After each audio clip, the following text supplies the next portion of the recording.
نحمد ونصلی علی رسول الکریم اما بعد اعوذ باللہ من الشیطان الرجیم بسم اللہ الرحمن الرحیم وقال قرینہ ھذا ما لدی عتید القیا فی جہنم کل کفار عنید مناع للخیر معتد مریب الذی جعل مع اللہ الہا آخر فألقياه في العذاب الشديد قال قرينه ربنا ما أطغيته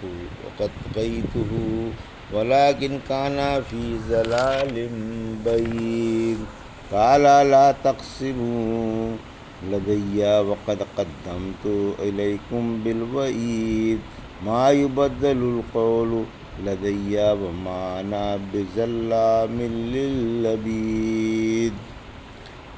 ابھی آپ نے سورہ قاف کی آیت 23 سے 29 کی تلاوت سماعت فرمائی۔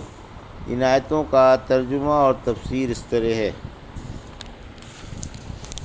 وقال قرینہ ھذا ما لدی عتید، آیت 23۔ القیا فی جہنم کل کفار عنید، آیت 24۔ مناع للخیر معتد مریب، آیت 25۔ الذی جعل مع اللہ الہا آخر فالقیاہ فی العذاب الشدید، آیت 26۔ قال قرینہ ربنا ما اطغیتہ ولکن کان فی ضلال بعید، آیت 27۔ قال لا تختصموا لدی وقد قدمت الیکم بالوعید، آیت 28۔ ما یبدل القول لدی وما انا بظلام للعبید، آیت 29۔ ترجمہ: اور اس کا ہم نشین فرشتہ کہے گا یہ تیار ہے جو میرے پاس تھا، ہر کافر سرکش کو جہنم میں ڈال دو جو بھلائی سے روکنے والا، حد سے آگے بڑھنے والا اور شک کرنے والا تھا، جس نے اللہ کے ساتھ دوسرا معبود بنا لیا تھا۔ اس لیے ایسے شخص کو سخت عذاب میں ڈال دو۔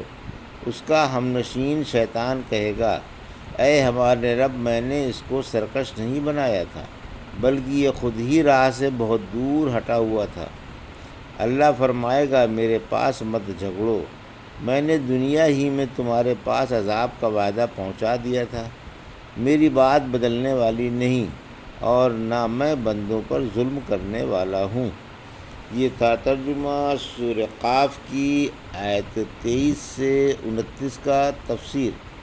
آیت 23 سے 25۔ فرشتہ قیامت کے دن اعمال نامہ پیش کر دے گا۔ اللہ تعالیٰ ان آیات میں اس فرشتے کی طرف سے خبر دے رہا ہے جو انسان کے عمل لکھنے پر تعینات ہے کہ وہ فرشتہ اس کے عملوں کی قیامت کے دن گواہی دے گا اور کہے گا لیجئے یہ میرے پاس اس کا کچا چٹھا تیار ہے جس میں ذرا سی بھی کمی بیشی نہیں۔ بظاہر یہ معلوم ہوتا ہے کہ خطاب سائق اور شہید دونوں فرشتوں سے ہے۔ سائق نے اس کو اللہ کے سامنے حساب کے لیے پیش کیا اور شہید نے عملوں کی گواہی دی۔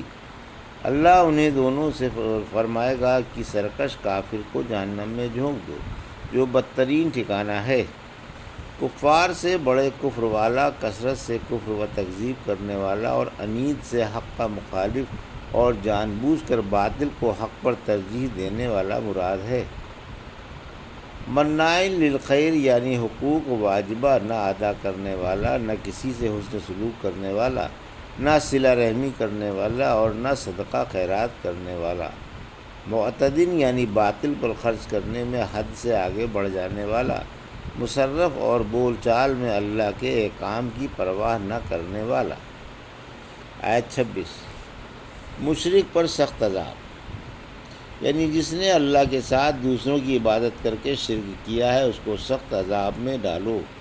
رحمت عالم صلی اللہ علیہ وسلم نے فرمایا کہ جہنم سے ایک گردن ظاہر ہوگی جو بات کرے گی، کہے گی آج میں 3 شخصوں پر مسلط کی گئی ہوں، ہر ظالم و جابر اور سرکش پر، ہر مشرک پر اور ناحق قتل کرنے والے پر۔ پھر وہ ان سے لپٹ کر انہیں جہنم کی گہرائیوں میں پھینک دے گی۔ آیت 27۔ شیطان کی صفائی۔ قرین سے مراد وہ شیطان ہے جو دنیا میں انسان کو گمراہ کیا کرتا تھا۔ یہ شیطان انسان کو دیکھ کر قیامت کے دن اپنی برات ظاہر کرے گا اور کہے گا کہ اے رب، میں نے اس کو نہیں بہکایا، بلکہ یہ خود ہی گمراہ، باطل پسند اور حق کا مخالف تھا۔ سورہ ابراہیم کی آیت 22 میں فرمایا، اور جب تمام باتوں کا فیصلہ ہو جائے گا تو شیطان کہے گا کہ اللہ نے تم سے سچا وعدہ فرمایا تھا اور میں نے بھی تم سے وعدہ کیا تھا، لیکن میں تو وعدے کو پورا کرنے والا ہوں ہی نہیں، میرا تم پر کوئی زور و غلبہ تھا نہیں، البتہ میں نے تم کو ایک کام کی دعوت دی تھی جس کو تم نے قبول کر لیا۔ مجھ پر لعنت نہ بھیجو، بلکہ اپنے اوپر ہی لعنت بھیجو، نہ تو میں تمہاری خیر خواہی کر سکتا ہوں اور نہ تم میری، میں پہلے ہی سے تمہارے شرک کا انکاری ہوں۔ یاد رکھو، ظالموں ہی کے لیے دردناک عذاب ہے۔ آیت 28، انسان اور اس کا ساتھی ایک دوسرے کو جھٹلائے گا۔ اللہ انسان اور اس کے ساتھی جن سے فرمائے گا، کیونکہ یہ دونوں رب کے سامنے جھگڑیں گے۔ انسان کہے گا، اے رب، اسی نے مجھے بہکا رکھا تھا اور نصیحت نہیں ماننے دیا تھا، نصیحت میرے پاس آ گئی مگر مجھ میں اور نصیحت میں یہ بدبخت حائل ہو گیا تھا۔ اور شیطان کہے گا، اے رب، میں نے اس کو سرکش نہیں بنایا، یہ تو خود ہی گمراہ، شرپسند اور حق کا مخالف تھا اور سخت گمراہی میں مبتلا تھا۔ اس پر اللہ ان دونوں سے فرمائے گا کہ میرے پاس جھگڑا نہ کرو، میں نے پہلے ہی رسول بھیج کر اور کتابیں نازل فرما کر حجتیں پوری کر دی تھیں اور جہنم سے تمہیں ہوشیار کر دیا تھا۔ آیت 29، میری بات بدلنے والی نہیں، میں نے جو کچھ فیصلہ کرنا تھا کر دیا، میں کسی دوسرے کے گناہ کی وجہ سے اسے عذاب میں مبتلا نہ کروں گا، بلکہ اس کے گناہ کے عذاب میں اس کو مبتلا کروں گا، جبکہ عذاب کا مکمل ثبوت بھی ہوگا۔